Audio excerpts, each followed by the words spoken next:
For a lot of you guys who've been watching this channel for a while, you're aware that I've seen the Aptera in person a handful of times. I'm one of the few who had the privilege of being able to drive it myself. And just a couple minutes into our first drive, there were already people at stoplights telling us, roll down the window, I've got questions. But I guess I'd never really seen the Aptera Gamma prototype before in such a crowded public place. And I found it quite an educational experience that really made me think, okay, this freaking thing is gonna sell itself. All right, like, I'm not trying to diminish the accomplishments of the marketing and the PR teams because there's some amazing people working over there at Aptera, but man, this thing just turns heads unlike any other vehicle I think I've seen before. It was in Carmel last weekend, which was pretty close to where we were staying with some friends at the time, so we decided, yeah, we gotta go check them out. We gotta stop by and see the Gamma prototype, of course, again, but also catch up with the amazing Aptera crew that happened to be there. And it was really fun to talk to everybody in person and ask them about all the progress they're making. It's really fun to actually see the PI parts starting to come together now at the factory. The next few months at Aptera I think are going to get really, really interesting. But by far one of the more fascinating things about seeing it in Carmel was the fact that it was a car show and there were these supercars, like very, very expensive Ferraris and Bugattis and G-Wagons driving around everywhere, and yet the Aptera, despite its intent to be a fairly affordable vehicle to the masses, was still catching so many people's heads. We were seeing Cybertrucks and Hummers go by, and people roll down their windows and like, wait a second, I need to get a picture of that. What is that thing? And both me, my wife, my friends can attest, this Aptera was drawing a crowd like nothing else was there because everyone was like, what the heck is that thing? I have some questions. And it even got to the point where, you know, I'm trying to catch up with Chris McCammon or Chris Anthony, and there's people literally like pushing us out of the way because they want to read the launch edition specifications. They want to look inside the vehicle. It literally was drawing a crowd, and that's why we started taking videos left and right, because we were like, okay, this is actually getting a little bit crazy. Like, it was getting hazardous. So many people were crowding around this vehicle. They were stepping into the street and causing more traffic, or piling up on the sidewalk and making it trickier and trickier for people to get by. It was literally like a celebrity was in town, and all of it was purely because everybody was looking at this vehicle, and all of them, I heard, were asking questions to the Aptera employees about, you know, what is this thing, and does that really charge off of solar? How much range can it get per day? And the more the Aptera employees were telling them the truth about the product and the fact that they're planning on mass producing them next year, the more and more people were scanning that QR code and finding out about the brand. And I could tell for a lot of people it was their first time hearing about the product, which is why it was so exciting and so cool to be there to witness a lot of people's first reaction to the product. And I don't mean to try to boost the area all that much, but there's a lot of locals, or let's just say people who were well off at that car show, that were checking out the Aptera and going,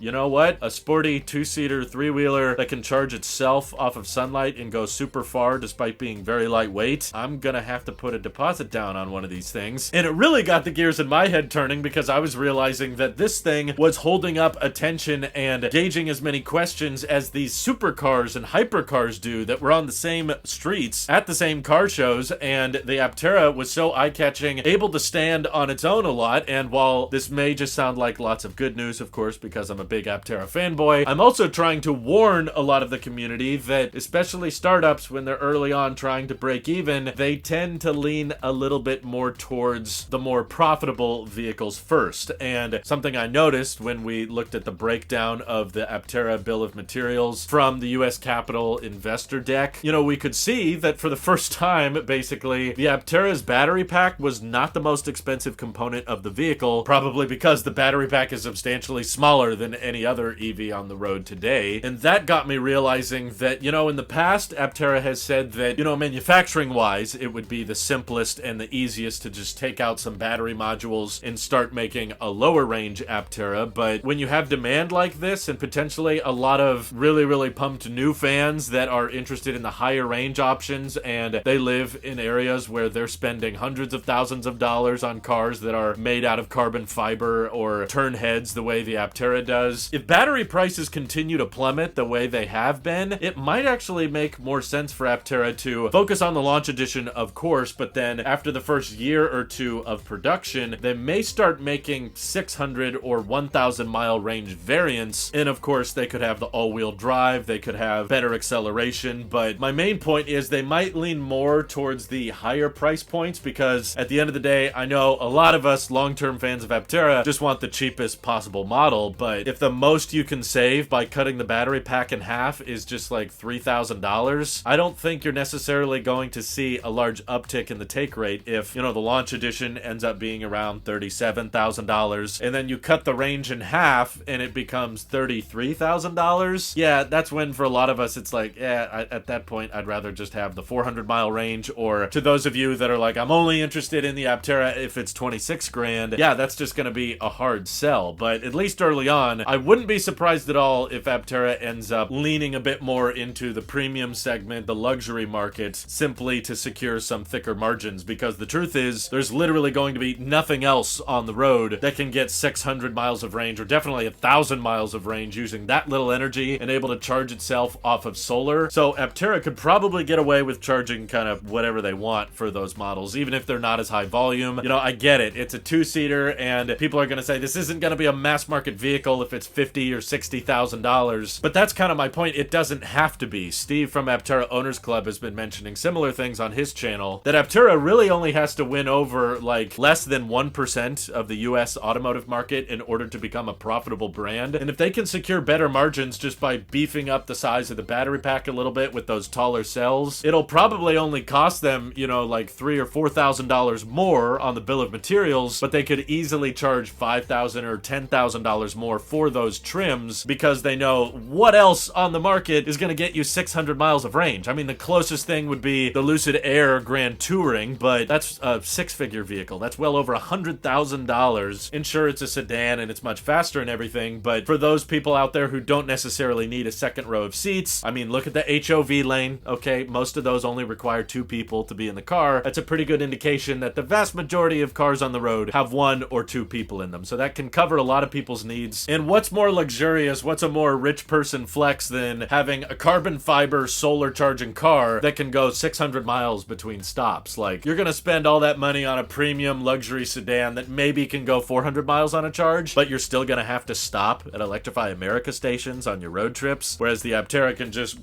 probably get to most of your destinations without stopping in the first place, and then even charge at its location without the need of an additional cable. Yeah, there's just a lot of premium features I could see them throwing in that wouldn't cost Aptera the brand all that much more, but they could charge a lot more for it, because I think the design and the features kind of make it stand out in a way compared to everything else on the market, and seeing it at the car show and attract that much attention. In fact, there were more crowds around the Aptera than there were a lot of million-dollar hypercars we saw. And I'm not trying to give anything away. You know, the guys at Aptera didn't confirm any change in release schedules to me. I'm just speculating in today's video based on the experience I had with the prototype last week, and I think there's a decent chance that during this like startup phase where the Aptera is a lot more hypothetical and deliveries haven't begun yet, there's going to be a certain demographic of people that are all really pumped and excited because they want a $26,000 EV. But as they see deliveries begin and battery prices fall and you have more big wallet customers coming in asking for more range, I wouldn't be shocked if the Aptera fan base shifts a little bit to the more premium segment, and the guys who were there since the beginning might feel a little bit neglected in the short term. I'm sure Aptera wants to make more affordable models in the future, but as we know from watching Tesla and Rivian and Lucid and Ford and GM and pretty much every other automotive brand, it makes a lot of sense in the financial world to start with the more premium segment and then work your way down. Once you're selling at much higher volume and your revenue is a lot more predictable, that's when it's much easier to cut costs and offer cheaper models, which I'm sure they want to do in the long run, but it doesn't make a lot of sense to start out with the cheapest possible model. And that's why I think Aptera is probably going to be a little bit of a premium in the early days, and then over time, yes, they'll find a way to lower prices and probably make the most affordable EV in the world, especially factoring in cost of ownership, because this thing's going to be generating, you know, thousands and thousands of free miles per year, which you're just not going to get with a Tesla or a Lucid or a Rivian or of course a gas car. What do you guys think? Am I wrong? Should Aptera still try to prioritize doing a cheaper model down the road, even if it just knocks off a couple grand? Or do you think I'm right and they might change trajectory a little bit and focus more on higher price models with better margins, but that also means better range, which is going to be really cool to see? All your thoughts, feel free to drop them in the comments down below. And thank you to everybody supporting this channel directly. Seriously, helps us out a ton, as does just watching these videos. So thanks again. Have an excellent rest of your day.